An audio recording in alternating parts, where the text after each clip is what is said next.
It's a Thursday episode of Locked On Grizzlies, and the dynamic duo rides once more. Damichael Cole, Joe Mullinax here with you, talking Zach Edey. When do we start worrying about that injury update that may or may not be coming? And we're going to talk overlooked and overestimated members of the Memphis Grizzlies. Anybody that we're not expecting enough from, or is there somebody we're expecting too much from? All that and more on this installment of the podcast. Let's lock in.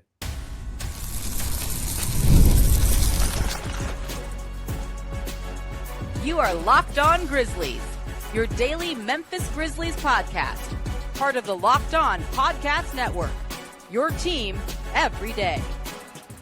Yes, the sun shines a little bit more brightly, the birds chirp a little bit more clearly when Damichael Cole and myself are back together, mostly because Damichael Cole is back on the podcast. The birds, it's the duo. It's the duo. They do their best to avoid me. You know, they look for me maybe when they have to leave a dropping here or there, but they see Damichael and it's a sunshiny day and everybody is thrilled to have the dynamic duo riding once more, mostly because that means Damichael's on the show. But most importantly, Damichael and I are excited because you're back with us here on this episode of Locked On Grizzlies. Hopefully you're catching us wherever it's best for you to enjoy a podcast. Apple, Spotify, Amazon, Google, YouTube, literally any of them are wonderful options to hang out with Damichael and I each and every time that an episode drops. Make sure you're liking, commenting, rating, reviewing, subscribing.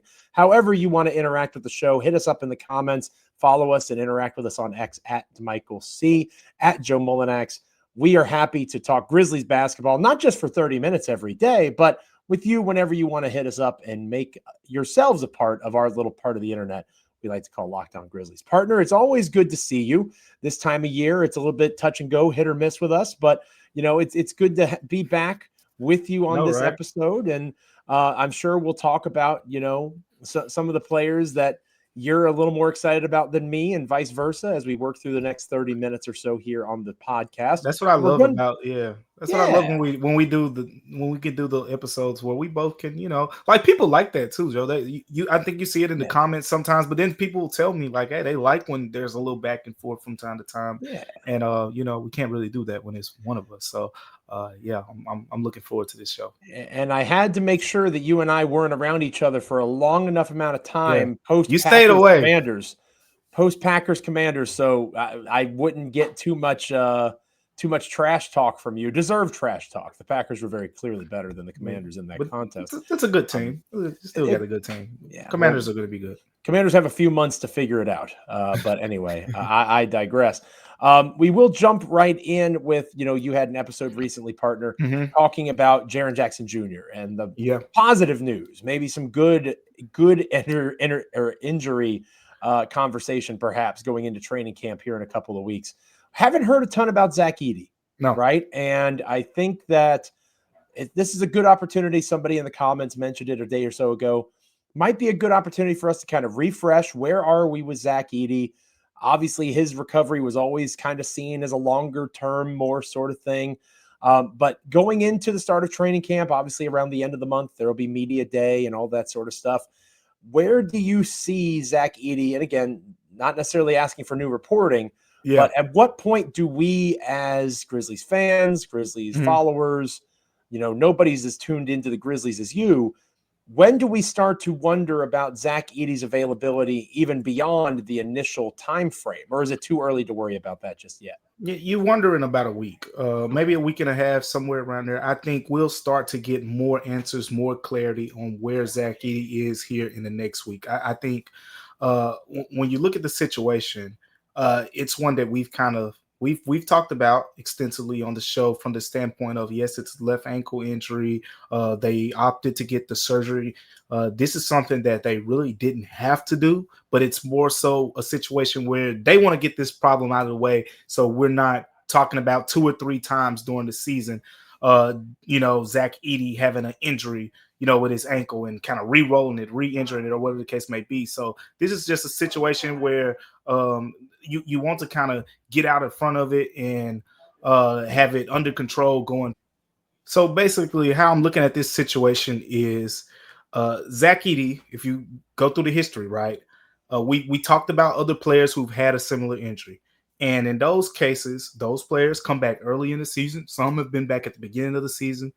But what we do know, what I know, talking with people with the Grizzlies and whatnot, is they want to be careful. That should be no surprise to anyone who's followed the Grizzlies the last 5, 10, whatever many years, especially in this era of Grizzlies basketball. They want to be careful. They don't want to have to be worried about any complications, so to speak. So while in theory, we've seen players have a surgery on a similar time frame, similar timeline, and be back at the beginning of the season, the Grizzlies said from out front that is not the plan here. Zach Edey will miss the beginning of the season. But what I've said and what I'll continue to say is I'm not expecting him to be out for a prolonged period of time. We will get more of an indication on what that timeline looks like, but I know people were throwing out December and potentially like, could it carry over into next year? I don't see that. But we'll get more clarity. I've heard, that he's made progress and things like that, but I haven't heard anything extensive in terms of a timeline on him. So in terms of worrying about him, I wouldn't worry just yet. I think where we are right now is it's wait and see pretty much until a week or two from now. We'll get into media day, you'll get into camp, and that's where you'll get more answers. I'll be out there, when the team's going through training camp. We'll see him probably working off to the side, doing his own thing, and we'll have more information at that point. I'm intrigued by how they go about this because it's been a while since the Grizzlies have been in this situation, right? Obviously, going back to Ja's rookie year, the team didn't have massive expectations. The fact that they made the play-in, they were actually part of the bubble. They could have been there longer. Obviously, lots of teams were part of the bubble, but that was not a year that people expected Memphis to be competitive. And they were relatively competitive. Obviously, Damian Lillard and the Trailblazers knocked him out that first year. The reason I bring all this up is I feel like we're kind of returning to that a little bit, where the Grizzlies, if they're good, like if they're the 5 or 6 seed, and this might be something we'll disagree on as we get closer to the season partner, I am of the mind where if they're the 5 or 6 seed, everybody should be thrilled because this team has less talent, at least, on paper, than it did going into last season with Desmond Bane being gone. I don't know that there is widespread expectation for this team to be a contender for the 2 seed in the Western Conference or the 3 seed in the Western Conference. I feel like we're gonna circle back to this. Yeah. I'm jotting this down in my head because I just don't have that urge. I don't feel that. Like I talked about on a recent episode, my quote, in the past was, are you trying to win a championship or not? To me, Zach Kleiman has made it perfectly clear he's not trying to win a championship. And again, we're on the same page now. Right. Yeah. Like I see you, Zach Kleiman. I see you. I hear you. I understand your angles. I am of the mind where I would absolutely be patient with Zach Edey. There's no point in rushing back to get better. Oh gosh, could they be the 10 seed or the 8 seed if Zach Edey hurries back? Who gives a crap, right? I want to make sure that this guy is healthy first and foremost. And, maybe I'm off on that, but I feel like most prognosticators going into the season are going to have the Grizzlies as one of those most likely teams to fall out of the postseason hunt anyway. You don't make decisions based off of what people on the outside think of you. But I do think it's important to acknowledge, okay, if we're not true championship contenders, if we truly see Zach Edey as a future piece for us, we need to make sure that he's healthy first and foremost. Yeah, definitely got to make sure he's healthy. And I've talked about it in previous episodes, Joe, as we get into, what we're going to talk about later in the show. I really think he's going to take a second-year jump. And I think it was a show I did solo without you. But I said that I wouldn't be surprised if he's on the back end of the top 100 next year. Look, Zach Edey, it's not Matt just Moore will never let Zach Edey be in the top 100. Well, look, Matt Moore is my guy. 250th. How many players are there in the NBA? 450 or something like that? It's 300. It's in the 300s, I believe. Okay, he'll be 399.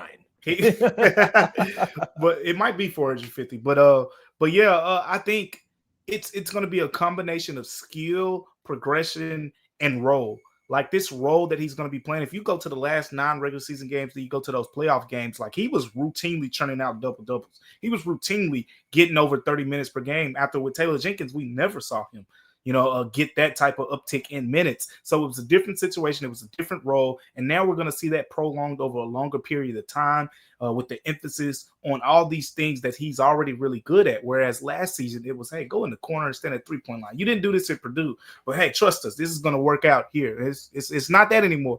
It's go hit somebody, go knock these dudes down on the screen, clear the pathway for Ja Morant and the rest of these guards, and you get down there to the rim and you finish around the rim like we know you're capable of doing as you continue to get stronger, which is another thing that he's emphasized. So, look, I'm not worried about Zach Edey right now. I think even with the injury, I think he should be he should have a good season. He should have a really good season, I think. Certainly feels like a good time to buy Zach Edey stock in case it's selling low. I agree with you on that. And that will kind of lead into our next part of our episode here today on Locked On Grizzlies. Which Grizzlies are being most overlooked going into training camp? Guys that, as the dog days of the offseason grinded out, who have we not talked about enough here on Locked On Grizzlies? We're going to talk about that next here on the podcast. Stick around. Today's episode of Locked On Grizzlies is brought to you by Monarch Money. Most people can't name all their financial accounts or even what they're worth, whether it's a 401k, properties, or investments. And when you don't have the full picture, you can end up leaving money on the table. That's why there is Monarch Money. It's an all-in-one personal finance tool that brings your entire financial life together in one clean, easy-to-use interface on your laptop or your phone. Monarch is built for people with busy lives. If you've put off organizing your finances, Monarch is for you. Monarch does the heavy lifting for you. You can link all of your accounts in minutes, see clear data visuals, get smart categorization of your spending, and finally feel like you're in control of your money without ever touching a spreadsheet. You can maximize investments, increase your savings rate, easily review finances with your partner and or your financial advisor, keeping a clear view of your financial health week to week as well as long term. Don't let financial opportunities slip through the cracks. Use code LOCKEDONNBA at monarchmoney.com in your browser for half off your first year. That's 50% off your first year at monarchmoney.com with code LOCKEDONNBA. Go check them out today. So Damichael, I'm going to cheat. We talked a little bit about the show, and we go over the rundown and we say what we like and what we don't like. Yeah. Usually when I come up with an idea, I let you go first, but I'm going to cheat this time. You go ahead. I feel like I've got a good one here because this is somebody that I'm going to be a little bit vulnerable on a Thursday. I'm not going to say I forgot they're on the team. I forgot that they have been invested in as much as they have been, because this is a player that not only got converted from a two-way to a full roster spot contract. If I remember correctly, you probably know who I'm talking about. Yeah. This is somebody that the Grizzlies were like, oh, crap, we didn't give him enough years. Like they gave him an additional year, if I remember correctly, on that contract, according to reports. And that's Cam Spencer. And Cam Spencer is somebody that, again, I'm not going to be, Joe's a podcast host about the Grizzlies and he doesn't know the roster. I knew who Cam Spencer was. All right. Let's all just clear the air here. But I did forget about him in terms of a conversation about the rotation. This is a guy you talk about wanting a dog. Cam Spencer's a dog. Cam Spencer got in the face of Kevin Durant while, being on a two-way contract. Cam Spencer can shoot the three. We know that. He checks boxes for this Grizzlies team. Maybe we're not giving Cam Spencer enough credit here to Michael Cole. Yeah, I like Cam Spencer. And again, when you talk about role players, to me, it's about what are you great at that this team needs. You have to have an area of your game that you are really good at. And the team say, when he comes in the game, we improve in that area. And with Cam Spencer, without a doubt, it's his three-point shooting. When he comes into the game, he elevates this team with his three-point shooting as a role player. So I could see that. He is someone, because the guards are loaded. They have a bunch of quality guards. You talk about Scottie Pippen Jr., Ty Jerome, Ja Morant, Jalen Wells, Kentavious Caldwell-Pope, all these guys being in front of Cam Spencer, hypothetically. It's going to be tough to crack that rotation. But most overlooked is, for me, is for a similar reason. And I was about to go with a vet here, but I was like, he's been around for a while. He ain't really that overlooked. But I'm going to go with one of the younger guys as well. And it's one that me and Joe, Joe, you know what I'm saying, because we've had our moments where we've been high on this guy, and it burned against us last year. It backfired on us, but I'm going to say Vince Williams Jr. The thing with Vince Williams Jr. is, how soon do they forget? That's my question. How soon do they forget? Because as we a year ago at this time, around this time, before we found out he had the foot injury, of course, but roughly a year ago, everyone was excited about Vince Williams Jr. Oh, he's gonna be, this 3-and-D player that you could put alongside of Ja Morant and Desmond Bane. He's gonna be this great defender, and it was tape that showed. You go back to, I always go back to that one game, Joe. The game, Ja Morant's first game back from that 25-game suspension. I was there in New Orleans. He was in the starting lineup. It was Ja Morant, Desmond Bane, Vince Williams, Jaren Jackson Jr., and I believe Bismack Biyombo was the starting center at the time. Shout out Bismack Biyombo getting another year contract. He from just the got a San Antonio contract. Spurs. Yeah, good for him. Staying alive. Really good dude. Really good dude. And when I think back to Vince Williams in that game, you remember at the end of the first half, he made that three-pointer, and the Grizzlies were down. They were down probably 15, 20 points at that point, and he's talking trash to the Pelicans guys as he's going to the locker room, and that set the tone for that comeback. And Ja eventually makes, the big-time game winner at the buzzer or whatever, and they win that game. But when I'm watching that game, because Marcus Smart was the starter at that time, and I'm like, he fits. He fits alongside of Desmond Bane and Ja Morant at the time. Now the roster looks a lot different. There's no Desmond Bane anymore. There's no Marcus Smart anymore. And quite frankly, it's not even because of that as to why Vince Williams Jr. is overlooked. Vince Williams Jr. is overlooked because Jalen Wells came in as a rookie and pretty much jumped him from a priority standpoint. Vince Williams Jr. is overlooked because G.G. Jackson has been getting all these reps in Summer League. He's getting all these reps, and his potential is so tantalizing.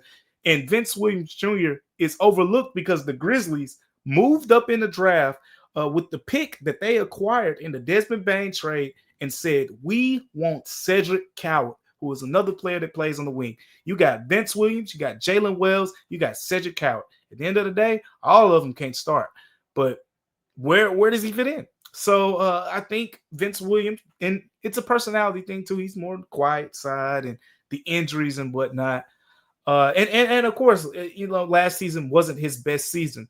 So he's kind of become a little bit overlooked. But I'm telling you, if the Vince Williams from 2 seasons ago appears, we're going to have some conversations, simply because when I talk about role players, especially on the perimeter, the separator to me, a lot of times with the guys that the Grizzlies have, is playmaking, because they can defend their butts off. They can shoot it decently. Vince Williams can do that. Jalen Wells can do that.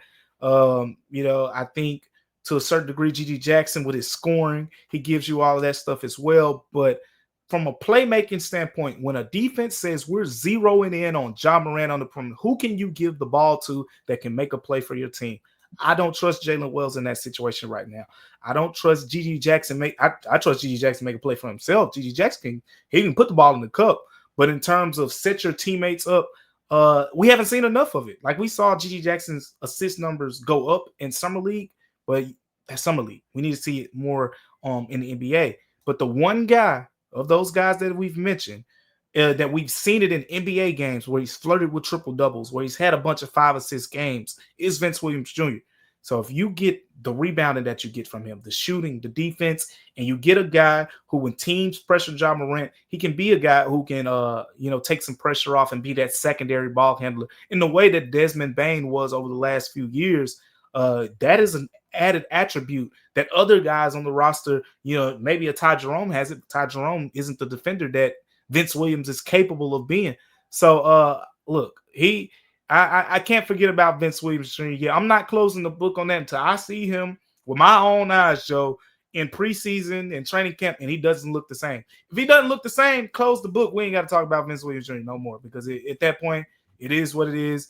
They're probably not going to pick up the option at the end of the season, and he'll go on into the lakeside somewhere. But if Vince Williams Jr. plays like he did 2 years ago, it's some conversations that'll need to be had. Richmond, Virginia, stand up, right? VCU Nation, stand up. Ram Nation, Vince Williams Jr. I'm a big Vince Williams Jr. guy myself. I like Vince Williams Jr. If you remember correctly, I believe we both had him as the starter, right? Yeah. He was going to be the guy that was going to supplant Marcus Smart. So we were half right? Somebody supplanted Marcus Smart. It just wasn't Vince Williams Jr. It was Jalen Wells. am optimistic about what Vince Williams Jr. can do for all the reasons that you outlined there. I also like Vince Williams Jr. because he is somebody that doesn't need the ball in his hands to be that impactful player. He can do it, to your point from earlier. Gigi Jackson, I would argue, needs the ball in his hands to maximize what Gigi Jackson is. Jalen Wells doesn't necessarily need it in his hands, but he needs somebody to get it into his hands. Vince Williams Jr. is kind of like the security blanket option. He's both of those things. He's not going to, wow you in terms of his skill or his athleticism, but he is going to fit and meld nicely with Ja and Jaren. I like the Vince Williams Jr. pick. I like that selection. Let Damichael and I know in the comments. Hit us up on X, @DamichaelC, @Joe Mullinax. How are you feeling about the most overlooked Grizzly? I said Cam Spencer. Damichael says Vince Williams Jr. When we come back here on the show, we're going to go the opposite side of the spectrum. Who is perhaps being looked at too much? Is there anybody that we're overestimating going into the 2025-2026 season? Stick around here on Locked On Grizzlies. Today's episode of Locked On Grizzlies is brought to you by OpenPhone. If you're running a business, you know that every missed call is money left on the table. Think about the last time you had an urgent need, maybe a plumber or some sort of service provider. If the first person didn't answer, did you wait, leave a voicemail? No, probably not. You moved on. That's why you need OpenPhone. OpenPhone is the #1 business phone system built to streamline and scale your customer communications, all from an app on your phone or computer. OpenPhone allows for you to manage your business calls and texts from one single app, and their AI agent handles after-hour calls, answers common questions, and captures leads so that you will never miss a customer. OpenPhone is offering our listeners 20% off your first 6 months at openphone.com/LockedOnNBA. That's OPENPHONE.com/LockedOnNBA. And if you have existing numbers with another service, OpenPhone will port them over at no extra charge. OpenPhone, no missed calls, no missed customers. Go check them out today. All right, Damichael, so the opposite end of the spectrum now. We're talking folks that maybe we're looking a little too heavily into going into the 2025-2026 season. I went first on the last part here, so it's only fair if I allow for you to take the lead on this one. Who do you think maybe you're a little worried we're expecting too much from them going into the campaign? This actually isn't a hard one for me, and I hope people don't take this the wrong way, but I mean, I just feel like it has to be said. But in terms of the way that you explained it was perfectly. Who could we be expecting a little bit too much from this upcoming season? And to me, that's Jalen Wells. Ooh, interesting. I don't think that Jalen Wells' role last year and the role that he's going to play this season lends itself to the prototypical second-year jump. He's not. I don't think Jalen Wells is going to be in a situation where he's going to have this big uptick in usage. When a lot of guys take that first year to second year jump, it's more minutes. It's the ball in their hands a little bit more. We saw it with Desmond Bane and all that. It's not going to be the case with Jalen Wells. I don't think so, primarily because he's not there as a playmaker yet. Some of you saw him in Summer League and you had some of your concerns. I wasn't concerned with the Summer League stuff because that's not the role that he's going to play with the Grizzlies. They didn't care that much. He's not going to be dribbling the ball 10 times on one possession with the Grizzlies. That's not going to happen. But at the same time, it did show that this is the role that Jalen Wells is going to play. This is the role you should expect from him. And if he's asked to go outside of that role and to do much more, there will be struggles. There were struggles in Summer League, and I think if you ask him, hey, let's put Jalen Wells in some pick and roll situations where he's the primary ball handler, I don't think that could work out for you, not this season. So when we talk about overestimating, I say Jalen Wells because with as good of a rookie season as he had, it's only going to be natural for someone to say, oh man, he averaged, now it's time for him to average 15 points a game and take this jump as a player. And I'm looking at the skill set. I'm looking at what he's going to be asked to do. And I don't see that with the role. Again, now, if we start to see signs in the season, early in the season, at some point of Jalen Wells being this improved playmaker, then let's revisit. But right now, based on what we know, based on what we saw in Summer League, and these are emphasis for him. Like, this isn't me just spitballing. Jalen Wells will tell you himself he wants to improve his handle. He wants to improve as a playmaker. These are the biggest indicators of his ceiling, so to speak. Without that advanced growth as a playmaker. I don't see him being that player that takes that big second-year jump. It's just going to be steady Eddy pretty much. He's going to be solid now. I'm not saying he's going to be bad, but he's going to be. But if you're going into this season right now and you're saying, man, Jalen Wells was so good as a rookie, imagine what he's going to be in year 2. I'm not thinking like that. I'm thinking, hey, year 1 was a good sign of what he's going to be until he's put in the position and until he showcases that he could be a better playmaker and he can be someone that you can play in a role that requires more usage that'll allow him to show, more to his game. Now, I don't want to put words in your mouth, but it sounds like going over the course of this episode, you think Zach Edey is in a better position to have a second-year leap. Oh, without a doubt. Without a doubt. And again, it goes to the role. Zach Edey's going to have an increased role. We saw a 9-game sample size of it with Isolo, and we saw the uptick in the numbers in just that small sample size. So we're going to see a bigger sample size of exactly that. Whereas Jalen Wells, we're going to see the same thing. All right. I think I'm going to surprise you a little bit here to close out the show. Here's my option. Uh-oh. I think we're overestimating Ja Morant. We are asking Ja Morant to be tremendously improved player. We're asking him to be this guy that can carry a team.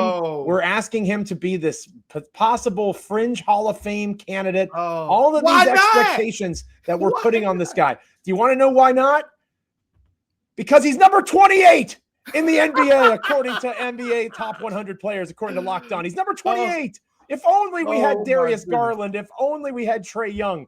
If James Harden in the year of our Lord 2025 could have been on this roster instead of Ja Morant, we would be in such a better place. But nay, I'm afraid that Ja Morant is number 28. He is not number 25. He's not number 21. He is number 28, and he is being asked to be far too much, according to the Locked On NBA Top 100 players. Sorry, I just had to do it again.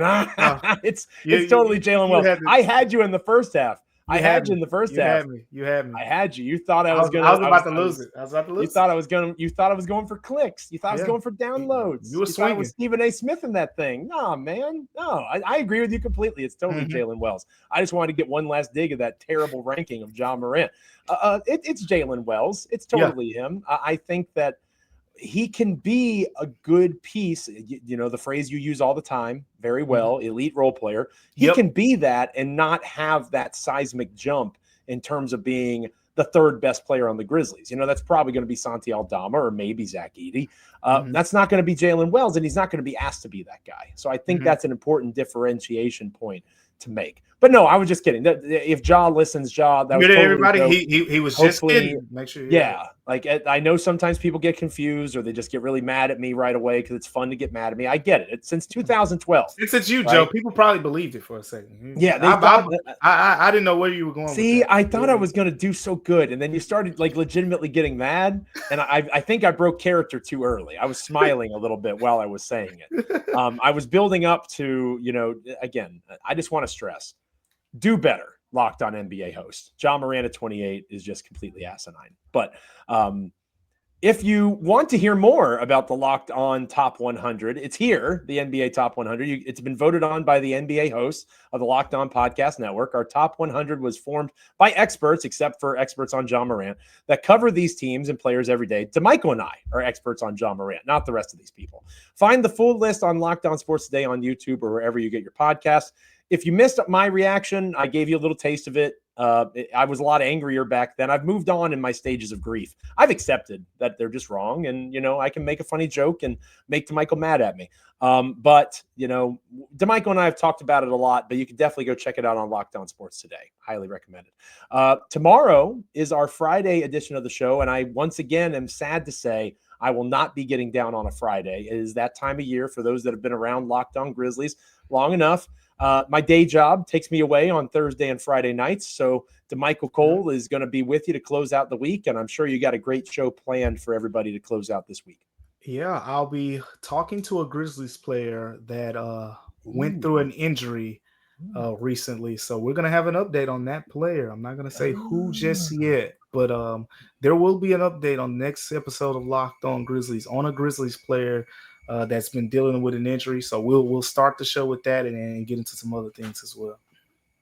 Interesting. I like that. Damichael Cole. I hope I have my fingers crossed for who it might be. I'm not going to spoil it. You got to tune in to find out from Damichael Cole. That's going to be a wonderful way to close out our week here on Locked On Grizzlies. Make sure you're tuning in. And also make sure that you're liking, commenting, rating, reviewing, subscribing, wherever you get podcasts, Apple, Spotify, Amazon, Google, YouTube, literally any of them. All of them are great.